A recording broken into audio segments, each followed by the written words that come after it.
Hello बच्चों, कैसे हो? उम्मीद करता हूं कि बहुत ही अच्छे होंगे।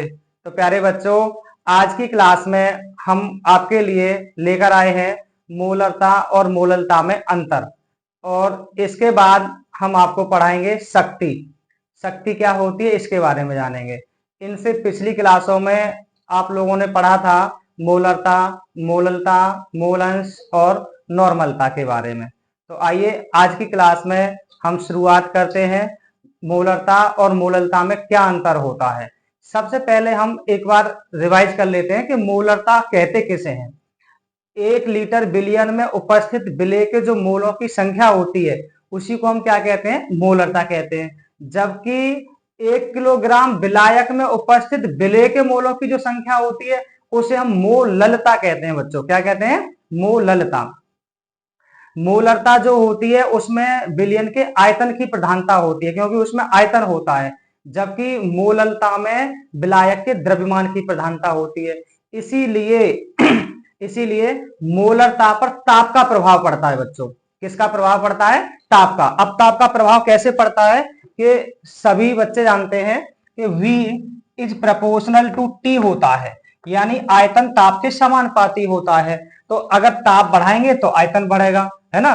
तो इसलिए जो है मोलरता पर ताप का प्रभाव पड़ता है, परंतु मोललता पर ताप का प्रभाव नहीं पड़ता। ये प्रश्न बहुविकल्पी में 1 नंबर में बोर्ड एग्जाम से पूछ लिया जाता है कि निम्न में से किस पर ताप का प्रभाव पड़ता है। तो विकल्प के रूप में आपको दिया होगा, उसमें आप मोलरता हो तो उसके लिए सही का निशान लगा सकते हैं। इसके बाद मोलरता का जो मात्रक होता है वो मोल प्रति लीटर होता है, और मोललता का मात्रक क्या होता है? मोल प्रति किलोग्राम होता है। तो आइए इसकी शुरुआत करते हैं और जानते हैं इसके बारे में।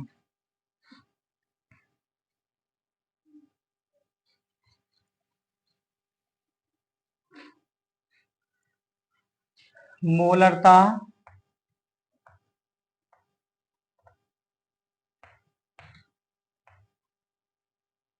तथा मोललता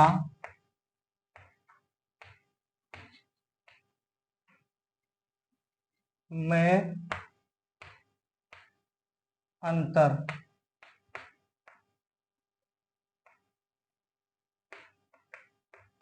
इसको हम बोलेंगे डिफरेंस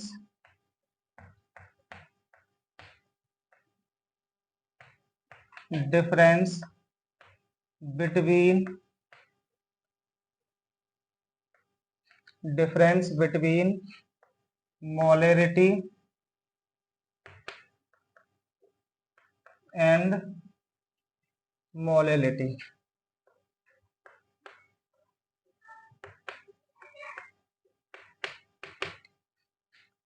तो बच्चों कॉपी के 2 भाग कर लेंगे, और पहले वाले में लिखेंगे मोललता मोलरता, और दूसरे वाले में लिखेंगे मोललता।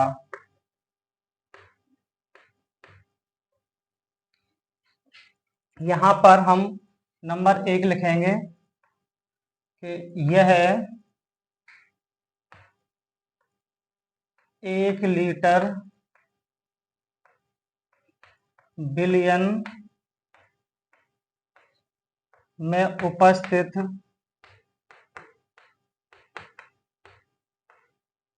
विलेय के मोलों की संख्या होती है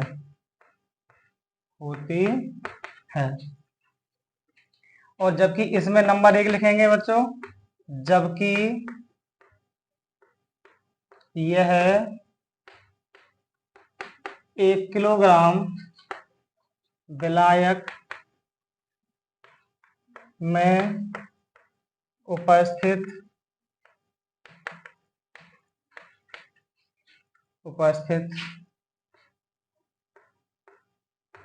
विलेय के मोलों की संख्या होती है।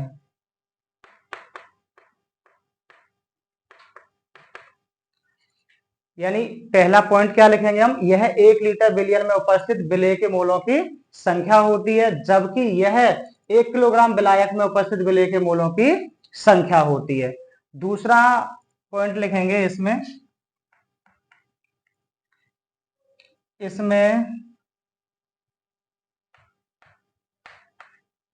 बिलियन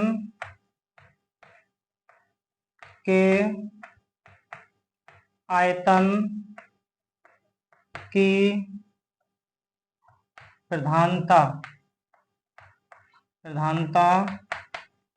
होती है। इसमें किसके मतलब बिलियन के आयतन की प्रधानता होती है, बिलियन का आयतन मेन होता है। और जबकि इसमें विलायक के द्रव्यमान की प्रधानता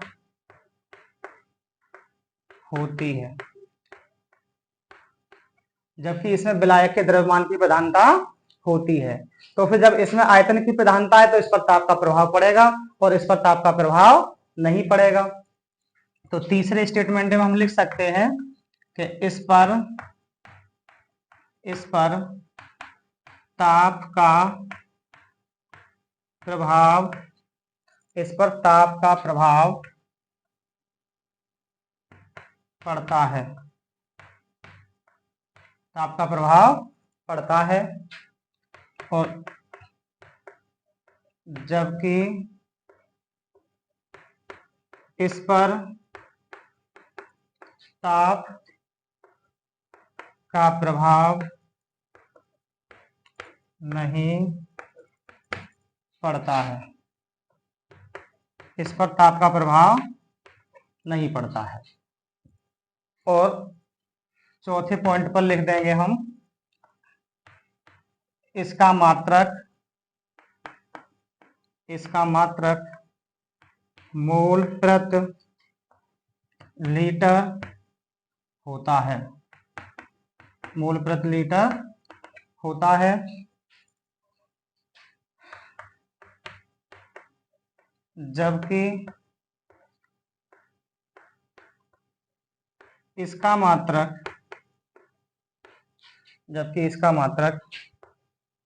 मोल प्रति किलोग्राम होता है,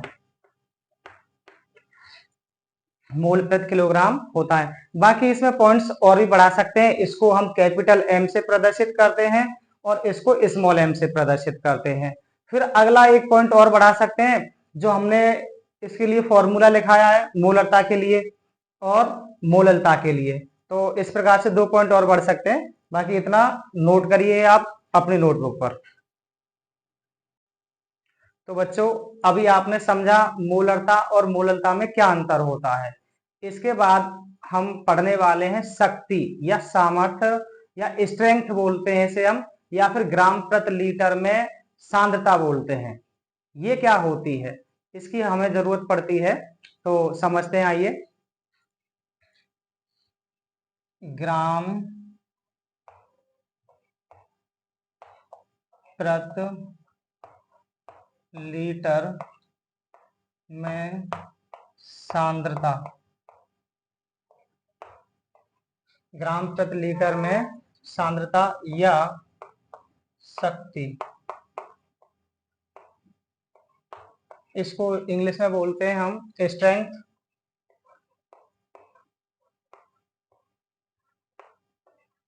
और इसको हम कैपिटल एस से डिनोट करते हैं, कैपिटल एस से। ये क्या होती है, किसी बिलियन के 1 लीटर आयतन में उपस्थित विलेय की ग्राम में मात्रा, विलेय की ग्राम में मात्रा उसकी क्या कहलाती है, ग्राम प्रति लीटर में सांद्रता कहलाती है बच्चों। तो आइए लिखते हैं इसको। किसी बिलियन के 1 लीटर आयतन में उपस्थित आयतन में उपस्थित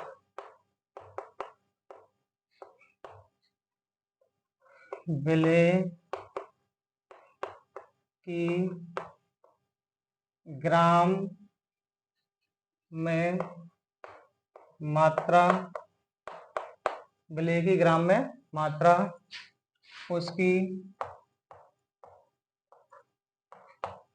ग्राम प्रति लीटर में सांद्रता कहलाती है।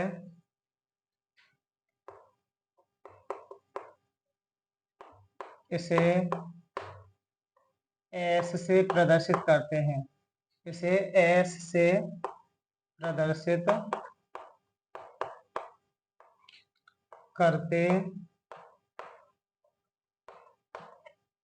हैं। इसका जो मात्रक होता है, इसका मात्रक ग्राम प्रति लीटर होता है। इसका मात्रक क्या होता है बच्चों? ग्राम प्रति लीटर होता है। अब इसके लिए हम सूत्र कैसे निकालेंगे वो देखते हैं। ग्राम प्रति लीटर में सांद्रता यानी कि S बराबर जो होती है विलेय की मात्रा, और ये किस में होगी विलेय की मात्रा? ग्राम में। किस में होगी बच्चों? ग्राम में होगी, बटे विलयन का आयतन। विलयन का आयतन ये होगा बच्चों लीटर में। किस में होगा? लीटर में। अब हम S बराबर कितना लिख सकते हैं?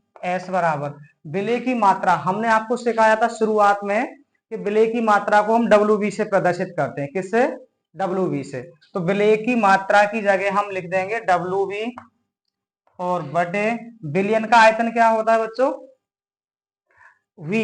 क्या होता है? V। और ये भी किस में है? ये इन लीटर। और यदि हम ये वैल्यू ml में लगाएं तो ऊपर हम 1000 से गुणा कर सकते हैं। तो S बराबर क्या फॉर्मूला निकल के आएगा हमारा? WV गुणा 1000 बटे V इन ml हो गया बच्चों। अब किस में हो गया? ये ml में। तो प्यारे बच्चों, ये हमारे पास फॉर्मूला है किसके लिए? शक्ति के लिए या फिर ग्राम प्रति लीटर में सांद्रता के लिए। इससे हम न्यूमेरिकल्स को आसानी से सॉल्व कर सकते हैं। तो अपनी कॉपी पर इसको नोट करिए। तो बच्चों, अभी आपने शक्ति को समझा था, अर्थात ग्राम प्रति लीटर में जो विलयन की सांद्रता होती है उसको समझा था।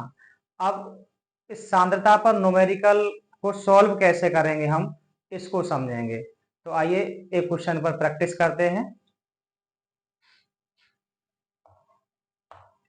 क्वेश्चन है आपका 50 ग्राम कास्टिक सोडा। कास्टिक सोडा का सूत्र होता है बच्चों NaOH। 500 ml विलयन में घुला है। 500 ml विलयन में घुला है। विलयन की सांद्रता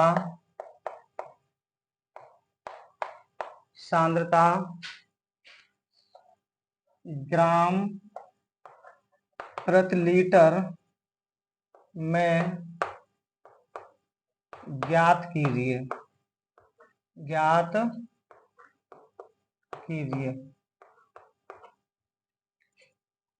प्रश्न है हमारा कि 50 ग्राम जो कास्टिक सोडा है वो कितने में? 500 ml विलयन में घुला हुआ है, और विलयन की हमें सांद्रता बतानी है बच्चों, और वो भी किस में बतानी है? ग्राम प्रति लीटर में। किस में बतानी है? ग्राम प्रति लीटर में। तो आइए इसका फॉर्मूला यूज करते हैं। कि जो NaOH की मात्रा है यानी विलेय की जो मात्रा है, विलेय की मात्रा बच्चों क्या होती है, सॉल्व करते हैं। सॉल्व विलेय की मात्रा, पहले यहाँ पे लिखेंगे विलायक। विलायक क्या होगा, या विलायक को हम A मानते हैं ना, और विलेय को क्या मानते हैं बच्चों, B। विलेय को मानते हैं हम B।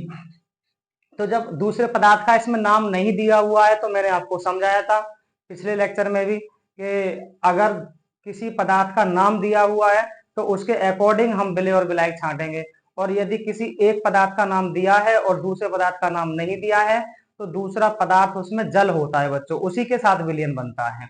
तो यहाँ पर भी NaOH 500 ml विलयन में घुला हुआ है, दूसरे पदार्थ का नाम नहीं है, तो यहाँ पर जो दूसरा पदार्थ होगा वो जल होगा, और जल की मात्रा उसमें कितनी होगी, ज्यादा होगी, क्योंकि NaOH की मात्रा कितनी है, 50 ग्राम है। तो बाकी जो शेष बची वो किसकी मात्रा होगी, जल की मात्रा होगी। तो इसलिए जो जल होगा वो विलायक होगा, H2O क्या होगा, विलायक, और विलेय कौन होगा, NaOH। अब यहाँ विलेय की जो मात्रा है WB वो कितनी दी है बच्चों, 50 ग्राम। कितनी दी है, 50 ग्राम।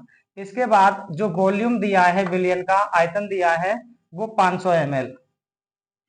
अब हमें सांद्रता बतानी है, शक्ति बतानी है, और ग्राम प्रति लीटर में। तो फॉर्मूला लगा देंगे S बराबर WB गुणा 1000 बटे V, और ये किस में होता है बेटा, इन ml में लगाएंगे इसको।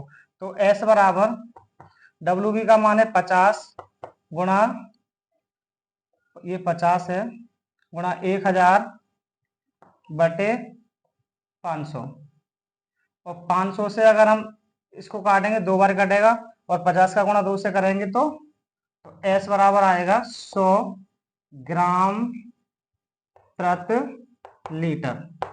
यही आपका आंसर होगा बच्चों। सबसे पहले हमने क्या किया, विलेय और विलायक को छांटा। विलायक A बराबर H2O, और विलेय B बराबर क्या हो गया, NaOH।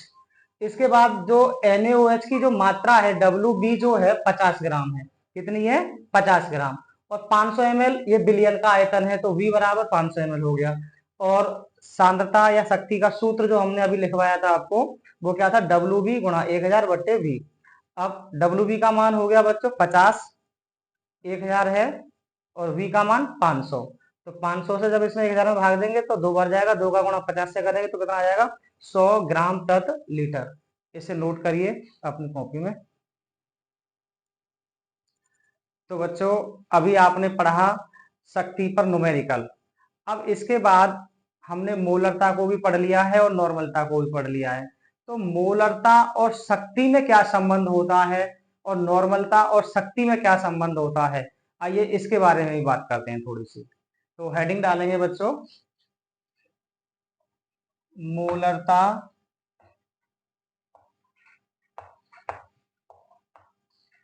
और शक्ति में संबंध।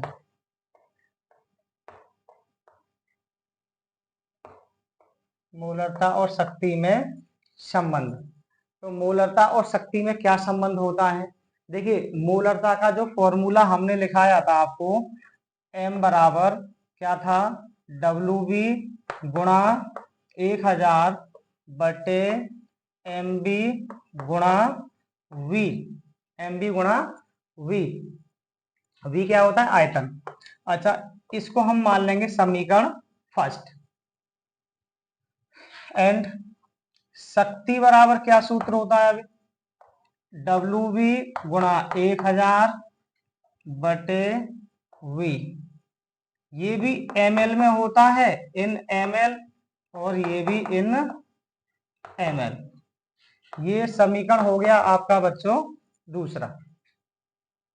अब यहां से देखिए जरा, ये WB गुणा 1000 बट्टे B, WB गुणा 1000 बट्टे B, अर्थात इस पूरे की वैल्यू हम यहाँ पे क्या रख सकते हैं, S रख सकते हैं यहाँ पे उठा के। तो कितना निकल के आएगा ये, यानी कि from equation first and second, समीकरण 1 और 2 से, समीकरण 1 व 2 से कितना हो जाएगा, M बराबर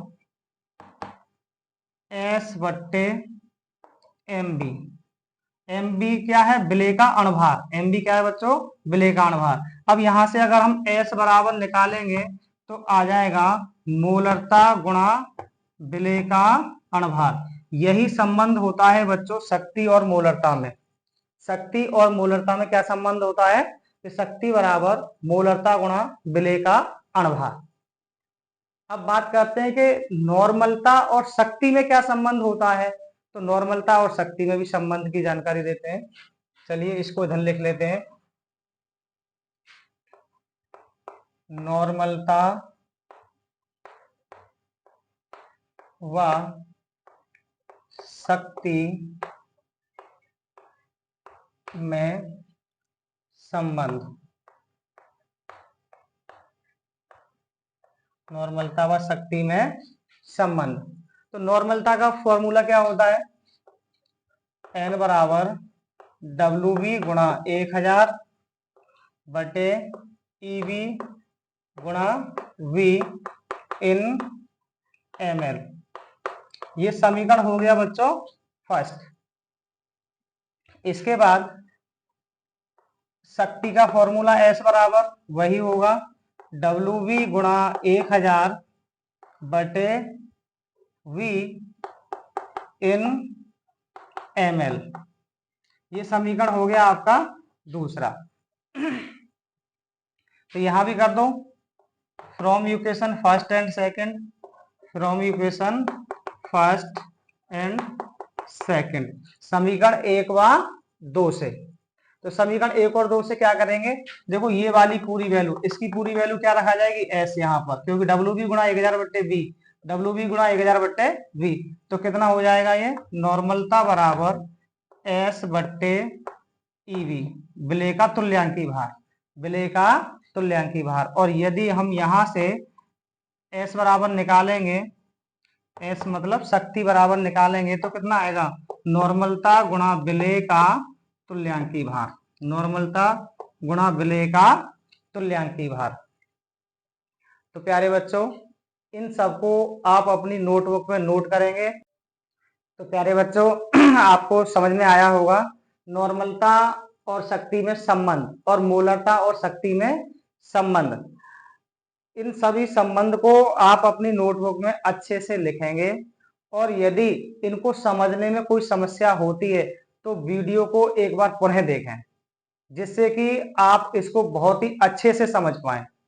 और हमारी क्लास को अपने दोस्तों के साथ शेयर जरूर करें, जिससे कि सभी बच्चे हमारी क्लास का आनंद ले सकें। तो आज की क्लास को हम यहीं समाप्त करते हैं। Thank you for watching this video.